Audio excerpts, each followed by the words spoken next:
different modes that you could bring research with within your work. So just before I invite them to this live, I'm just gonna tell you a little bit about them. So RAKE, they are a visual research collective using open source data to investigate a variety of unseen and obscured elements in society, business and politics. RAKE Collective explore themes including human rights violations, government censorship, hidden histories, corruption, and surveillance and bureaucratic violence. They push the boundaries of traditional photography and reportage and use evocative investigative techniques from visual to multimedia projects, and they develop interface between art, politics, and the internet. RAKE consists of 4 members, so they're Nancy Herman, Flora Thomas, Vera Zerberg, and Nuno Guerrero de Sousa. So today in this live, I'll be joined by actually all 4 of them. So we're going to have a conversation at first with Vera and Nuno, and then halfway through the other 2 members, Flora and Nancy, will actually join us. So I will just now invite them to this live and actually start. So just give me 1 second to invite them.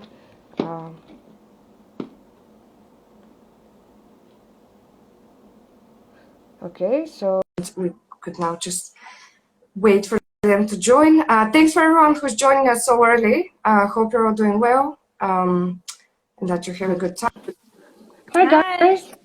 Hey. Hello. Hey. How are you both doing? Good, good. How are you? Yeah, well, just like really warm here in Bulgaria, but like trying to cope with that. That's good for you. We don't have a summer in Switzerland at all. It's just raining all the time. Oh, Luna's gone. Should I? Oh, okay. Wait, I will invite Nuna again. Okay, should work now. Hopefully it works. Yeah. Sorry, some technical issues. I'm back. That's okay, no worries. Thanks so much, guys, for like joining me today this early for this conversation. It's really nice to talk to you and see you again, even though I see you only in the digital. Maybe one day we'll meet in the physical world. We may meet one day. Yeah. Yeah, cool. Okay, so maybe we should kickstart and people could join or could rewatch later.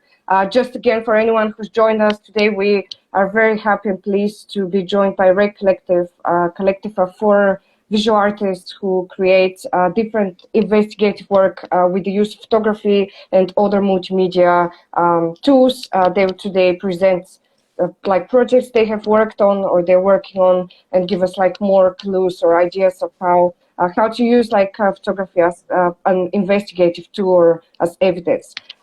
So starting with my first question, which is how did you meet? How did the collective start? Like what motivates you as individuals, but also as a collective to work on such topics? We all met while we were doing an MA in documentary photography and photojournalism at London College of Communication. And then during this period, we kind of started to realize that we have all very kind of distinct practices, but all very similar interests. So we're all very interested in the hidden and kind of governmental secrecy and all the things that, you know, the influence of power and power inequalities that comes with these aspects of secrecy. And then I think Flora and Nancy were like, you know, think about founding a collective, and then we were kind of joined shortly after. And while we were at the MA, I think we were pushed to use other mediums other than photography, which was something that maybe not the 4 of us were expecting when we joined the MA, but we left the MA with a lot of different tools to use, and that's kind of what makes up RAKE. So did you guys start the collective whilst on the MA or after you left? So in the last couple of weeks, I think it was, we had our first meeting, I think like a week after we finished or something. Yeah, so it was right at the end, which was for us was very good because we were like, you know, after doing the MA, it was very intense. We had our final major show, and it was just, you know, you have all of these this energy that you put into it, all of this effort, and then it just kind of stops, and then you're like, okay, what am I going to do now? So RAKE really kind of helped us to put like focus on something collectively, as opposed to having to revisit the work that you just created, and which was so intense right after. So that was really good for us, I think. Also very productive. Mm. Yeah, absolutely. I think that's how this collective was also like founded, because of this. You know, whilst you're studying at uni, it's so intense, and it's like basically that's your whole life. You're so occupied with making the work or researching, especially if you're like passionate about it, and then it suddenly drops, and it's like quite difficult to be enthusiastic about things, or like, you know, have the energy from your own self to actually work. And what about what about your own personal practices? Like how do they work within the collective, or are they starting points, or are they like a separate thing? I suppose maybe the answer is different for both of you. Yeah, so for me it was quite, because when I finished the MA, I was applying for a PhD, and I knew that so we finished in December. I knew that in September 2020 I would start that PhD. So I knew that I would go back and kind of revisit what I did for the major project. So for me, it was perfectly fine to just kind of put that on hold. I think in general, like, you know, it's more about kind of having a creative outlet. So I'm still very much kind of doing that besides RAKE, but I wouldn't say, you know, like there's not one thing that I enjoy more. It's just quite different. Like the PhD is a very kind of lonely journey. You're spending a lot of time with yourself, researching by yourself, and then it's really great to kind of have that different kind of space where you can really work together and collaborate. Yeah, for me, in terms of in the MA, as I said, we were pushed to do some sort of different work, and while I was there, I did work including like 3D printing. It was about the internet and 3D printed guns. So this was very different from any other photographic work I had done before. And I really enjoyed it. And you know, RAKE was just this opportunity to keep doing work like this, more explorative, a little bit more challenging, I'd say. And so it's been really good, just an extension of individual work as a collective. Yeah, that's great.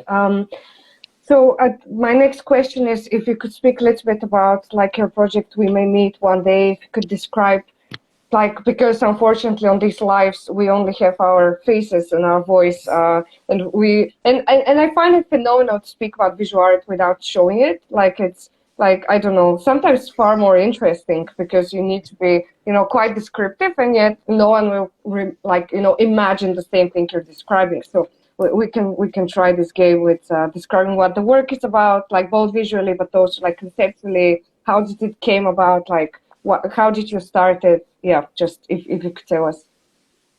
Okay, so first, the whole work, the main topic is the rise of the far right, which is something that the four of us, it's a topic that is very recurrent when we're having our discussions, and it was just good timing, you know, while we were forming RAKE, very, very, very little before, there had been a huge leak of information on a far right forum called Iron March. So what this means is it's one of these forums that is very closed. You don't really have access from the outside, but someone who was on the inside decided to leak it all because, of course, these people have a lot of enemies. And so we thought this is a really good way to have an insight of what these people think, because we kind of have access to a space where there's no limits, where these people can say whatever they want and what they think. And we thought this is like a very good, you know, Petri box. We can just look at it from a very, you know, desiccating perspective. The forum was gone after the leak, so it was, you know, finite. It had a beginning and an end, and we could kind of sort of explore the lifetime of the forum itself. And I think our starting point was from the research of Bellingcat, a collective who did the first few steps in investigating the database. And this was sort of a very collaborative thing worldwide. A lot of people joined in and kept on bringing in new evidence that they found. And so we thought this really fits with RAKE's way of being in the world. This is sort of what we want to do. And so we decided to give it a try, our first project. Yeah. There. Yeah, I'm not sure if I mean, we can also go on and talk a bit more about how we kind of translated that set of data into visual approaches. Oh yeah, because that's true. The leak, when we talk about data being leaked outside, this data does not look nice. It's just a very big CSV file, similar to an Excel file, with infinite fields, with everything from email addresses to usernames to all the messages exchanged between members, IP addresses, which allow you to infer a location if they're not using any technology to sort of put your location somewhere else, but you can most of the time assume they're not. So there was just a lot to go through. And it pushed us to finding ways of visualizing it, because otherwise it's really just a very long file of characters that doesn't really mean much. You need to make some sense out of it. Yeah, it's very abstract. So if you kind of look at it, all the information is right there, but kind of finding a way to make it accessible to a wider audience.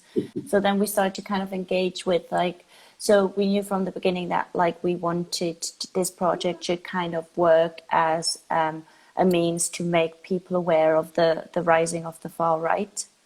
So this set of data kind of allowed us to just use this one point of view as this platform.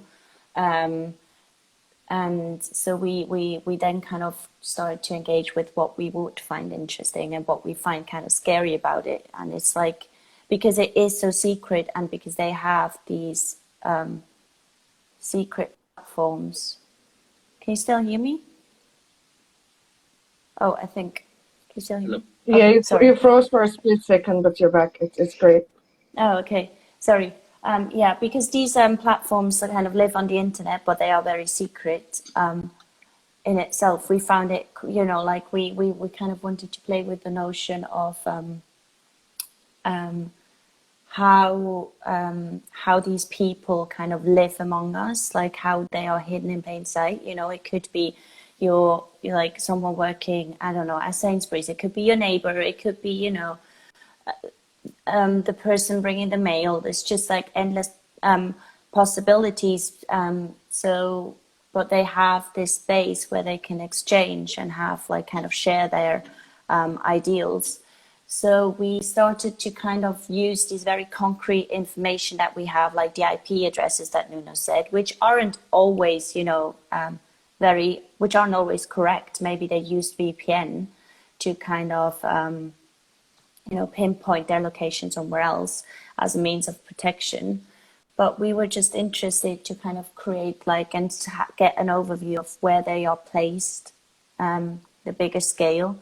So we used the IP addresses to create a map, and then we used the messages, the conversation, to kind of pinpoint these points on the maps. So we made this map, this moving map, and then we used the good thing about this moving map is that because this movement is worldwide, this is a world map, and you can really see the focal points, which were not really new. It was mostly Europe, US centric, most of the users at least. Sorry, Ver. You were saying? I suppose. Yeah, sorry, I think my internet is acting up a bit. We hear you now. Okay, that's great. And then we sorry. No, talk you go about ahead. the GAN maybe, because there's quite a lot of different approaches to looking at the database, but this map is one of the, I think, easiest to see how to visualize the data, because you can because we also have like timestamps of the messages, so you could really recreate one message going from one point to the other to another point, and you can see this happening in the map. Another thing we did was to try and incorporate some sort of AI into the project. So we used an algorithm called a GAN, which is basically something you can train to, you can tell the machine, this is something that you want to do. For example, this is a face, and you give the machine a database of faces, and the machine will eventually learn what a face is. And then you can ask it, okay, produce a face for me. So you need to, this is basically the key concept. You feed it a database of things that you want it to learn, and then it kind of spits out similar things to what you fed. And we used it not with faces, but with the profile pictures of the users, which were everything from symbols to memes to pictures, but not of the users, I assume. And we didn't know what was going to come out, because we didn't really put anything that was concrete as an input. So we got these very twisted, distorted faces. You can still see faces. So that was an interesting bit. And we consider this to be sort of like the average profile photo that these people chose. Yeah, so that's another of the components. So another one that we could do was, because we had all the information of all the login times and logout times of the users, we could basically create a map with all the usernames and see how much time each user spent on the blog. And this is interesting because you could see, for example, some members had been online for the whole time that the forum existed.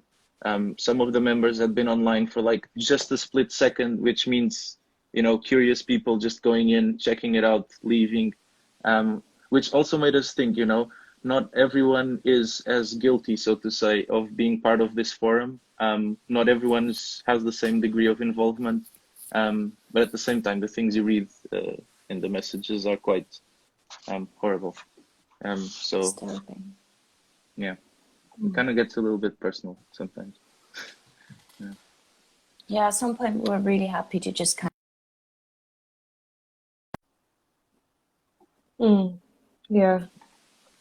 I hope that you both can hear me still. yeah. Maybe it's my internet. No, I can hear you fine. Okay, cool. Can you talk a little bit about what you did also with like YouTube? Like, because I think that for me was quite interesting, and yeah. So the second iteration. Yeah, so at some point we looked into how these, you know, how these people are actually recruited, because what they do is they do recruit like young people. They target like teenagers, mostly young men, you know, and the tool that they use, or kind of the means, is they target them through games, like through video games like Call of Duty and other shooter games. So so we're then looking into kind of how like this connection is made, and how they're getting kind of into that vacuum of being drawn into these platforms. So and the algorithm of YouTube. So we started watching, like we put it on autoplay, and we started kind of watching these shooter game videos, and so it was on autoplay, and then it would just, the algorithm would feed more and more different video, and then it would increasingly turn into like more kind of, you know, like political content, and then like, you know, videos, and then at some point it became like like I think national like fascist, Nazi, Hitler content. So yeah, we're really just interested how these gaming chat rooms were used as a means to recruit young people, and then we kind of looked at it through the YouTube algorithm. And then we did some, we did some, for the visuals, we used these very kind of picturesque, peaceful images of Call of Duty landscapes, and paired them with some of the messages that we found on the Iron Watch platform, where the members talked about how they either met through these gaming chat rooms, or how they play Call of Duty or other video games. You know, this thing with games, it's not that narrative that maybe we heard from our parents of, oh, if you play violent games, you may become violent. This is not something that happens on people's own. So most of the times it's kids who are just isolated in their rooms playing video games a long time, you know, not a lot of friends. And all of a sudden, you know, they know how to target vulnerable people, basically. They find that they know how to make themselves relatable, and then kids just go along. There's countless stories. Yeah, and so it's just to say the video games, it's not like it's an active thing. It's not a passive thing that happens while kids are playing games. This is not the point we're trying to make. There's someone else involved. Either the algorithm suggesting new videos or recruiters. Yeah, totally. I find like both of these things like quite fascinating, especially how when you look at games and like the chat rooms or how people could join with their mic, it's almost like you're in no man's land, like totally. You know, you're even more hidden or more like you could have any kind of an identity or persona much more than on the internet, like even on a forum where you can hide, you know, behind a meme on your profile picture and like random symbols for a username. I feel like in games it's even more, I don't know, easier, or like it's so much further than the real world, which is like interesting. Sorry. Yeah, it's also interesting because you kind of you share a similar experience. You're both in this world, so you do have this connection of being put in the same situation in this virtual world, which also I feel like is a very deep connector from the outset, experiencing something together as opposed to just passively looking at other people's lives. Yeah.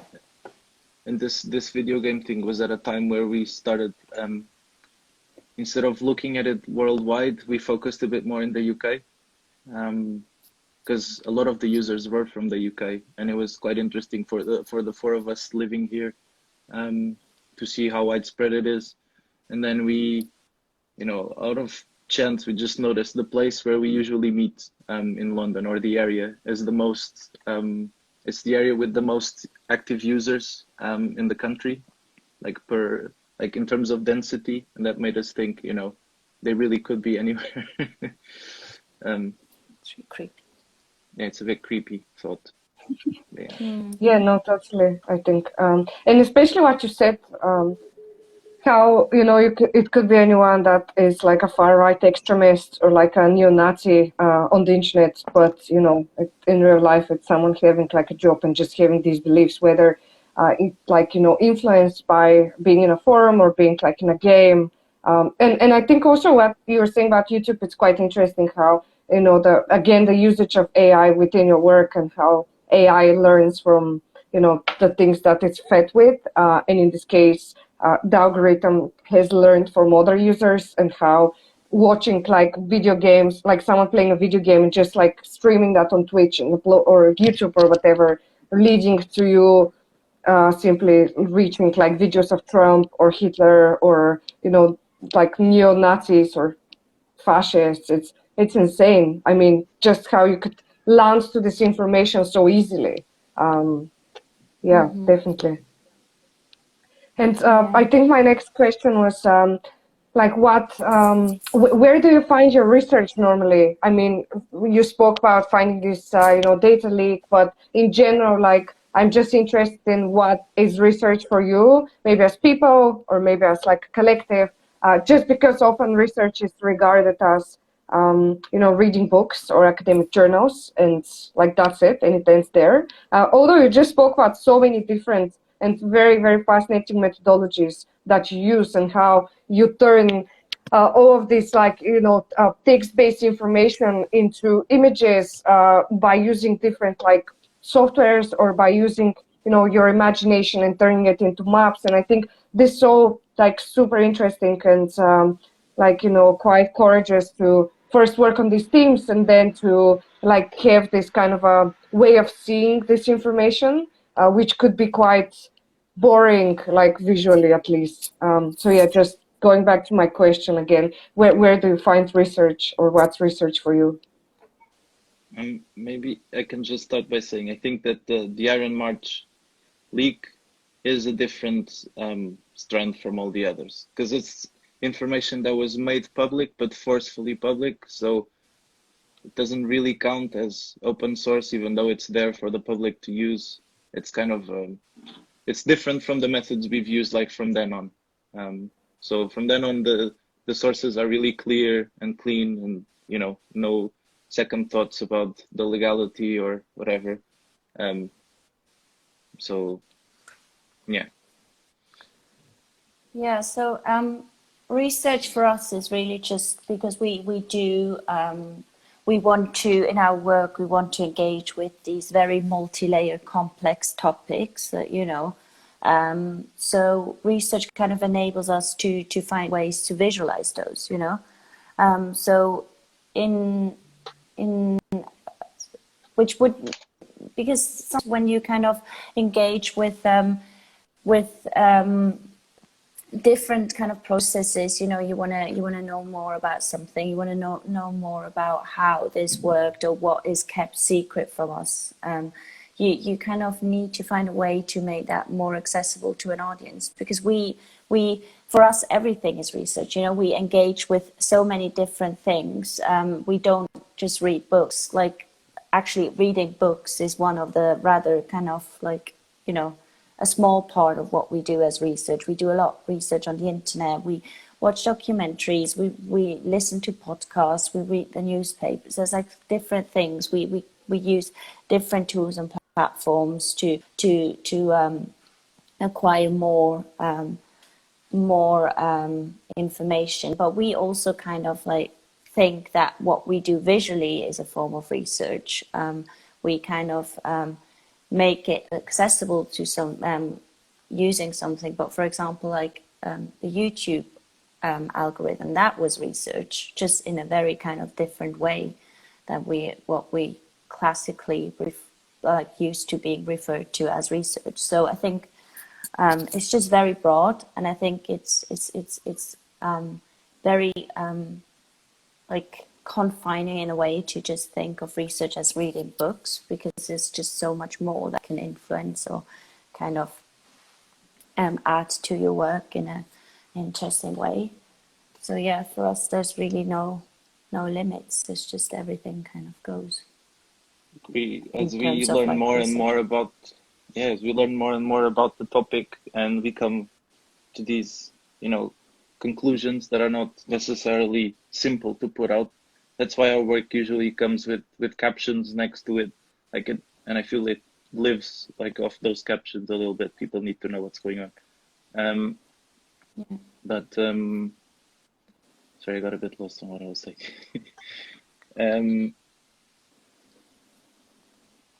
I was saying, visualizing these ideas, and I think it's from there that we go. We find an exciting idea, or an idea, or proof that something happened, and it's all about how do we make this, how can people see this without us having to give a 1 hour context on what's happening? How can people get a grasp of, because people know and hear that, and now I'm talking about We May Meet One Day, that far right is on the rise, and the same with our new project Police State, that the police just wants more and more power. So it's these narratives that are already there, and we just find statements to support them, and make them visual. Yeah. That's the key, because this could come in the form of an essay, but we find it a lot more challenging and interesting to make it visual. Yeah, totally. And I think it's also helping a lot with accessibility in general and accessibility to such information. Because like reading an essay, it's, you know, you would have maybe a different kind of an audience than the one that would go to a show or look at your website. And also I think it's like easier to like digest this information, especially when it's like a lot of information, like a lot of different notions that you're dealing with, which are like quite complex. And I'm sure that even for you, it would take you some time to, you know, understand or like look through all the things that you want to like work with. And I think my final question for you is just like what are the differences or opportunities and possibilities offered by exhibiting your work in real life, because I know you've showed this project we've been speaking about in real life, but also like you have shown your work both on your website and also on the digital artist residency. And for me, I think, especially when we're talking about work with a lot of context or a lot of, you know, information that you kind of need in order to grasp upon. I think both of the ways of exhibiting work were great, but if you could just speak a little bit about that. Yeah, well, I mean, there's like pros and cons to both of it. Like having we were very lucky that we were able to show the first iteration of We May Meet One Day at our launch exhibition in February 2020, so right before the pandemic kind of hit the UK.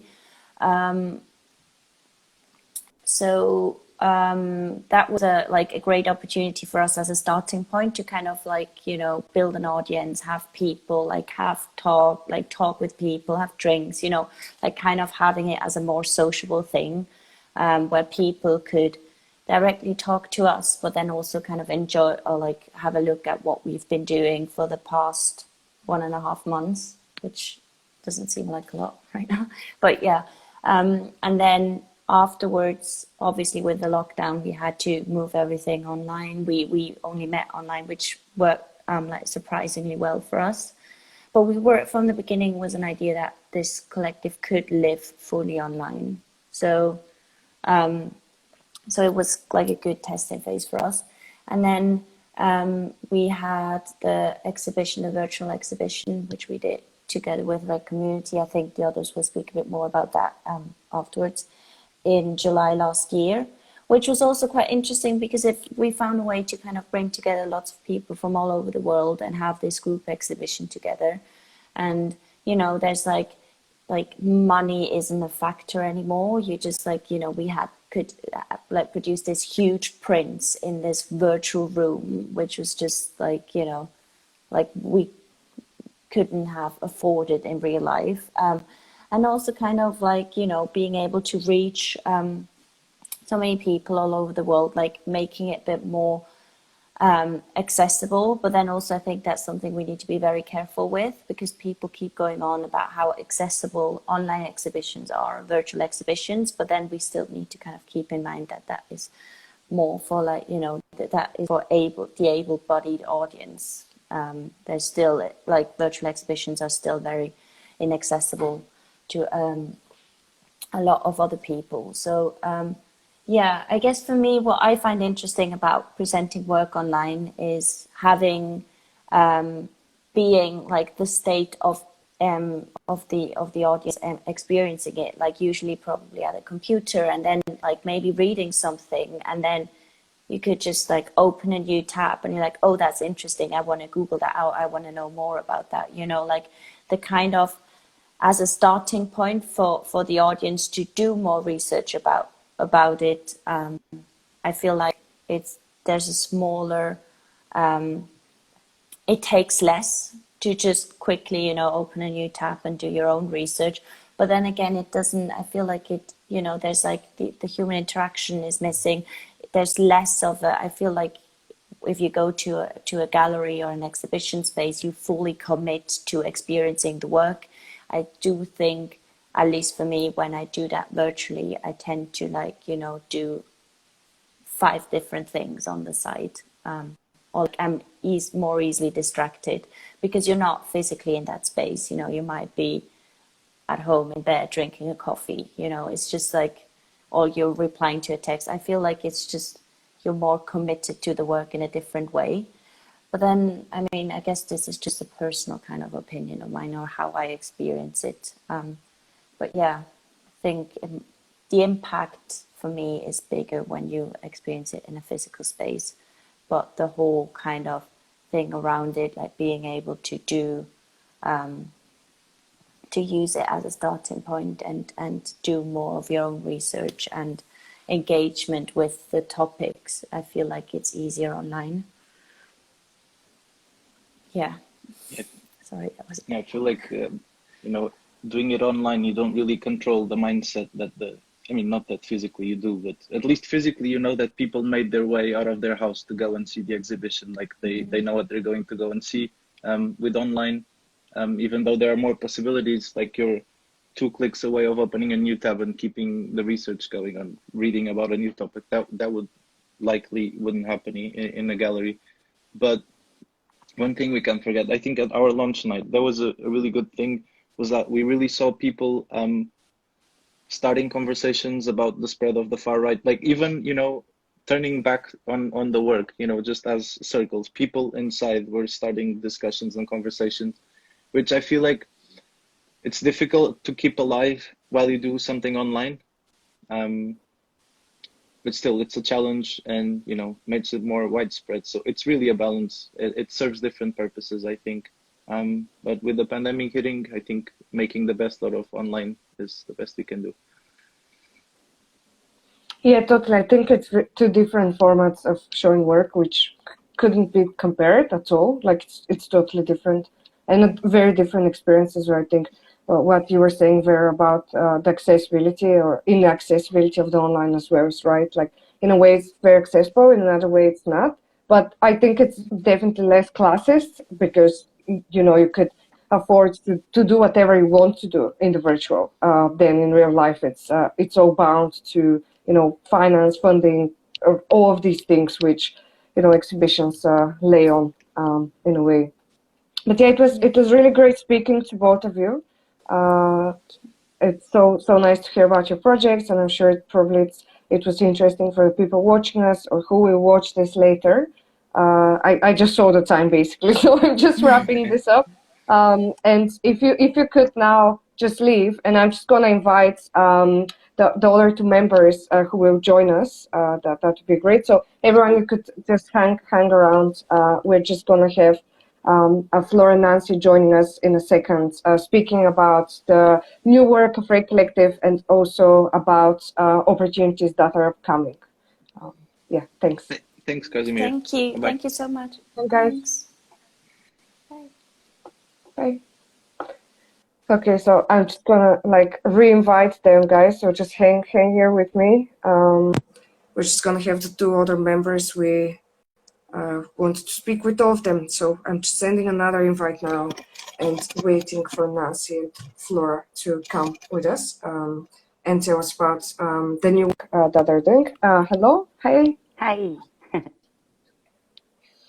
I really hope I sent the right invites to the right accounts. Yeah. No, I got it straight away, I think it is. Okay, cool. This is great. We're like cheating the system with Instagram. Having to speak only to 2 people, and yeah, this is good. Yes. How are you doing? Good, thank you. Absolutely boiling. Oh God. Okay, I'll try to invite. Okay, so I've invited RAKE Collective, so it should appear as a notification, I hope.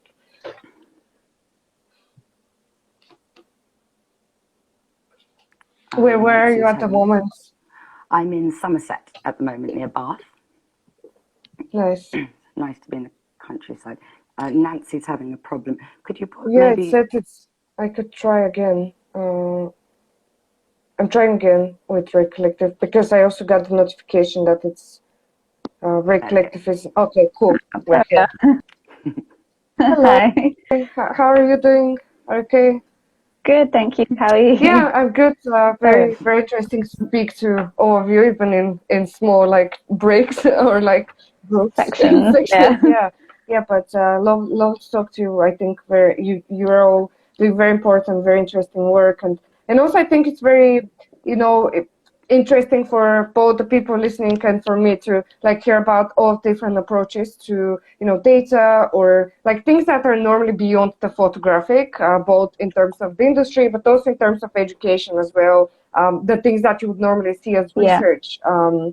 So yes, I'm just gonna jump straight in because of time. I just want to ask you guys how does the collective work together? Like, what is your process? Like, you know, we heard that you have started to meet online because of the pandemic and that it has worked well. But just in general, like, because I feel like there are many different like approaches and different like parts of the work, but still like how does that come across? Like, do you work in a team or do you work individually and then meet?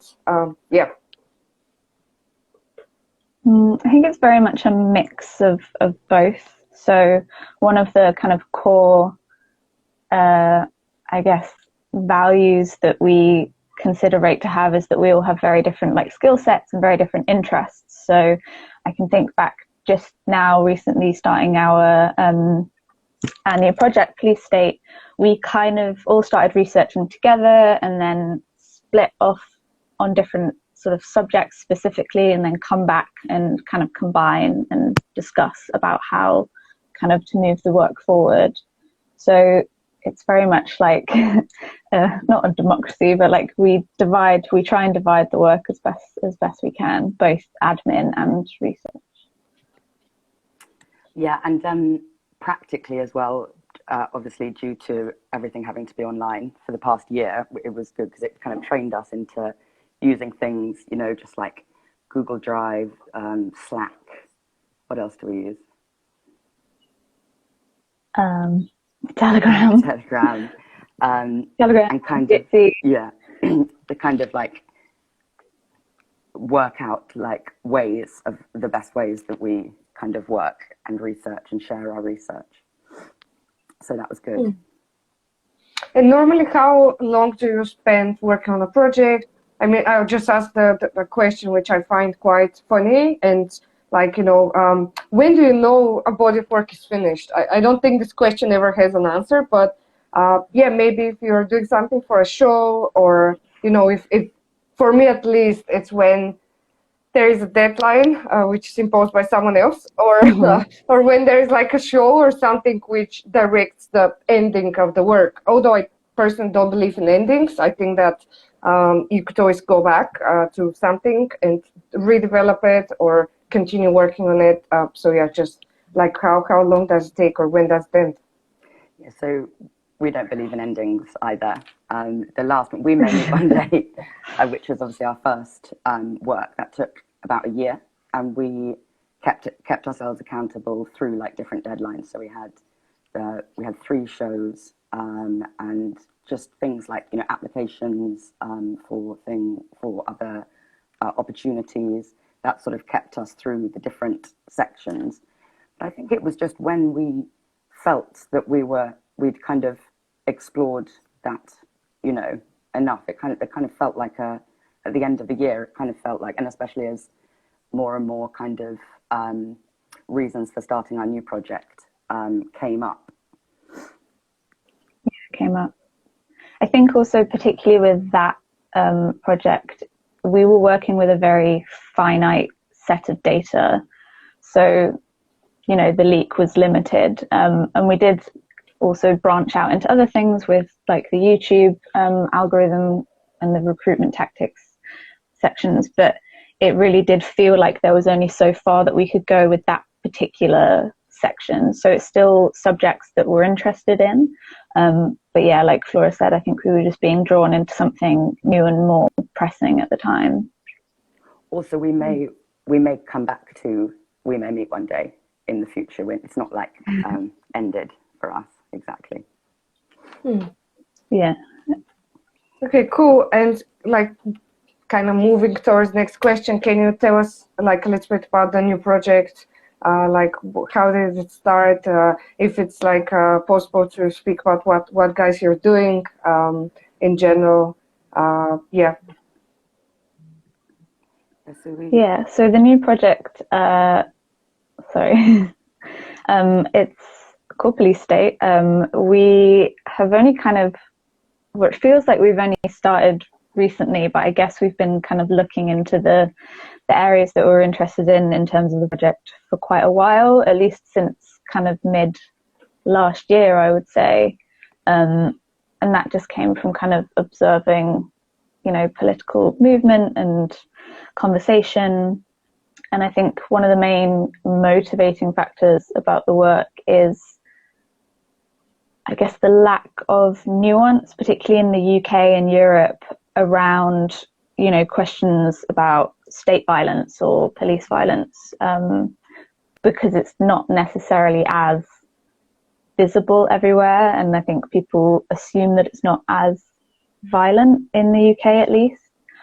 And so we wanted to challenge that and ask other people to challenge that and think about systems of control and the systems of violence that do exist here and that have really serious consequences. So we've started mostly looking at the kind of surveillance and the technologies used by the police and by the state and connections with private companies, all these other things. I think that's very much in the beginnings. We want it to cover a lot more ground, but yeah, trying to cover that ground, there's quite a lot to get through, I guess. But that's kind of exciting. There's so much, that we can look at, sure. And we are looking at so much. But I think practically, the work that we've, like the kind of element that we've been focusing on just this year, just in the last few months, has been like policing at protests and surveillance used by riot police and facial recognition software. So we did a few outputs. We've experimented a bit with that, and I think also with our work, it's always work in progress. There's always different elements as opposed to sort of working up to one big output. We sort of share our, as we say, as visual researchers, we've said, but so it's always sharing kind of what we're researching at the moment. So yeah. Okay, cool. And then I want to ask you about RAKE community, because this is like kind of a sector, like an element as well that's part of a collective, but it's slightly different. I remember that you guys had like an open call, I'll say last year, but since the pandemic started, I no longer know what was last year or the year before. So yeah, really bad with like times. But yeah, I remember you had like an open call, which was for people who are both like visual artists or artists in general, but people who are also like social scientists or people working with like coding, like people from all kinds of different disciplines, which weren't necessarily like visual arts, which sounded like really exciting. And yeah, can you tell us a little bit about how it started? What were some of the results? Where can we see some of the work made? And like, what's the future of RAKE community? Yeah, you were right. It was last year. So we did what we call like RAKE Community 2020, which was something, the kind of concept of RAKE Community is something that we wanted to do from the beginning and hadn't planned on doing last year, but obviously with lots of people at home, lots of people having potentially extra time, we decided to kind of experiment and see if we could do this collaborative program, basically. And we brought together, at the time, eight participants from various different kind of backgrounds and fields of research or fields of interest, and put them together in pairs to work on collaborative projects. One of the major motivations, at least I think, behind RAKE Community is about like skill sharing and about kind of knowledge sharing. A lot of research in other parts, in other fields, is collaborative always. So in science and in journalism or investigative journalism, you're not on your own, you're not doing things on your own. But I think a lot of the time in the art world, you are, and a lot of people are quite precious about their own methods and don't necessarily want to kind of share things in the same way that other research-based practitioners do. And also the accessibility of some of those skills it's quite difficult to get them, particularly if you're coming from an art background. So obviously we all came through the MA really interested in, you know, specific investigation skills, but there wasn't too much opportunity to get those. I think we did have one really fantastic workshop, and I think, like Nuno was saying before, we were really pushed into doing kind of new, different things rather than just photography. But it was definitely hard to find the space to kind of gain those skills for ourselves. So I guess we're trying to create the space for other people to share those things with one another. Democratize research. Definitely. And also I think just inspired by, because we were able to create that space for us, obviously because we come from completely different backgrounds, and that's what we believe like makes our work, is that it comes from so many different kind of viewpoints and skill sets.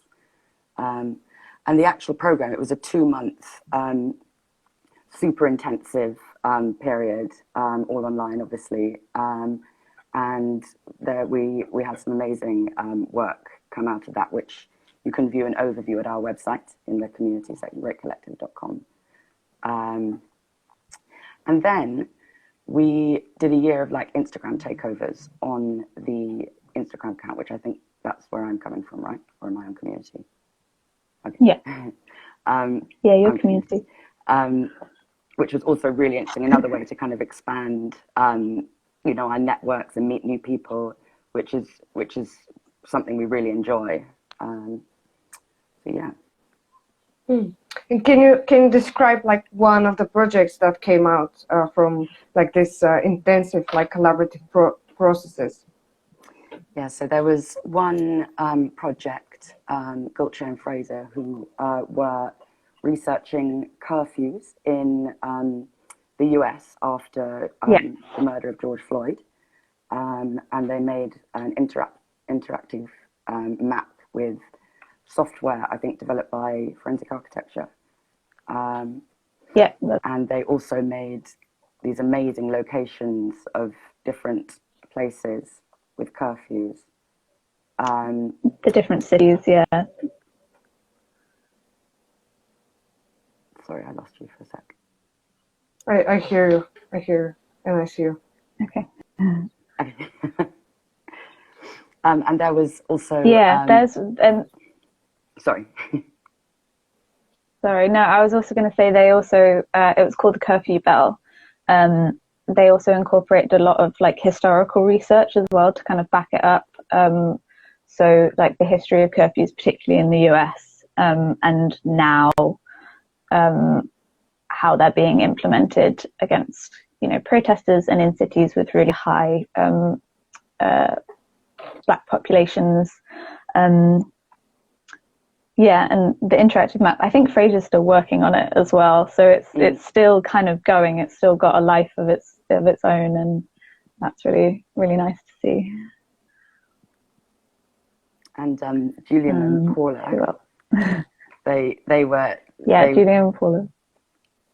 They were kind of did a project about like the misuse of data and how data can be manipulated, data sets to kind of tell completely different things. And they made this fictional world where like an event had happened however many years previously, and no one talks about the event, but it was all about like tea and people who were pro-tea and people who were anti-tea. And they made, you know, propaganda leaflets, and they were using all this data to say how bad tea was or how amazing tea was, which were the same data sets. And it was a really humorous way to kind of look at that real problem. That's fascinating. So basically, when like people apply and they get selected and they get paired, they develop the idea together, like the notion which they'll deal with. And I suppose you guys meet with them like regularly, almost as a kind of a group creates tutorial without, you know, the teacher-student relationship, more like a chat. That like, do I understand correct? Yeah.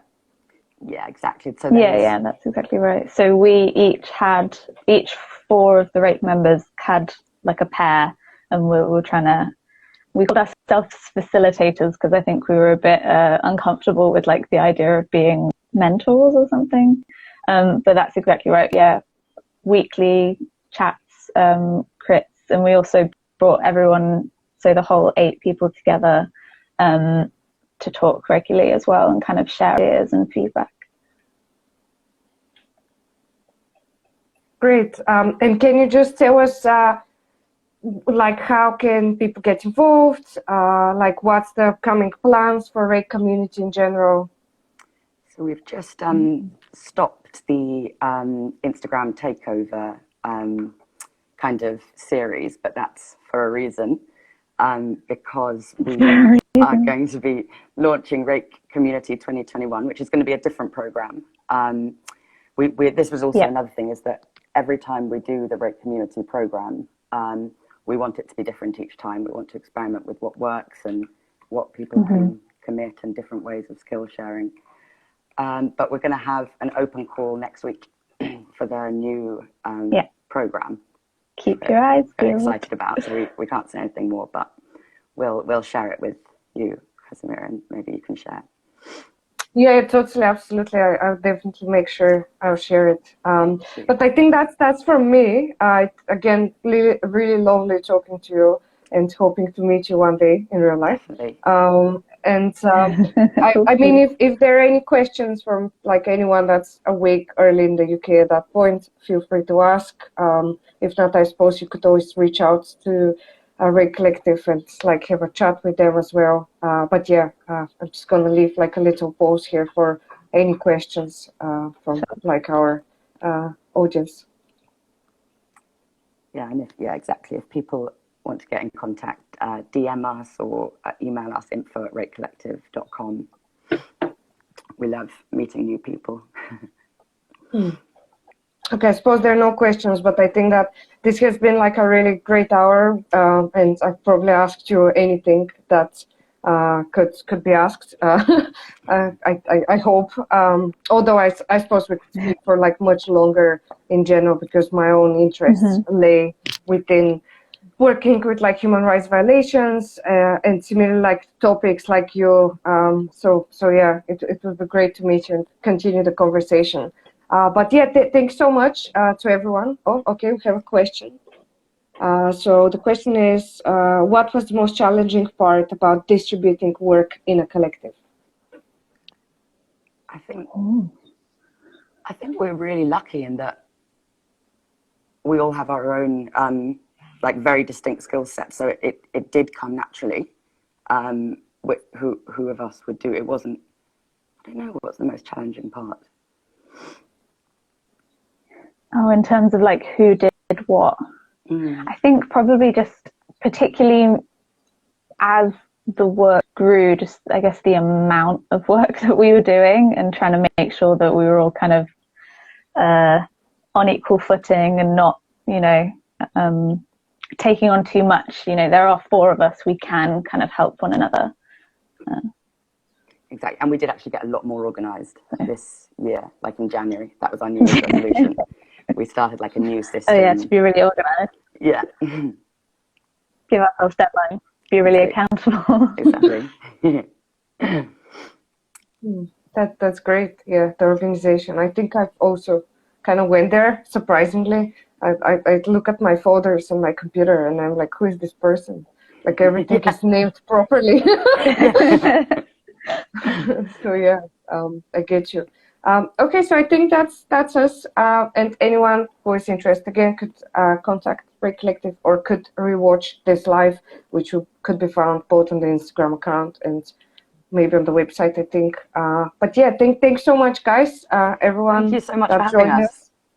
Yeah, it's really great talking to you. Have a great weekend. Yeah, thanks, you too. Speak soon. Bye. Thank you. Bye. Bye.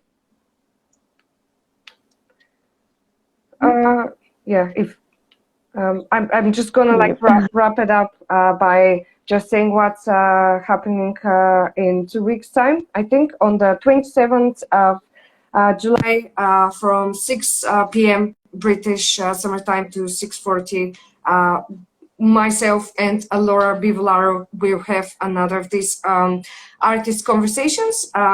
So both of us are members of RAKE Collective, and we will speak about research, what the fuck is research, what is the role of research, like how do we both work with research in our creative practices, but also our practices as writers and researchers. So we will discuss how, why, where, and like what do we find as research, and kind of try to break the stigma around it, and around just thinking that it's all about like reading books or journals and finding this as a tedious process.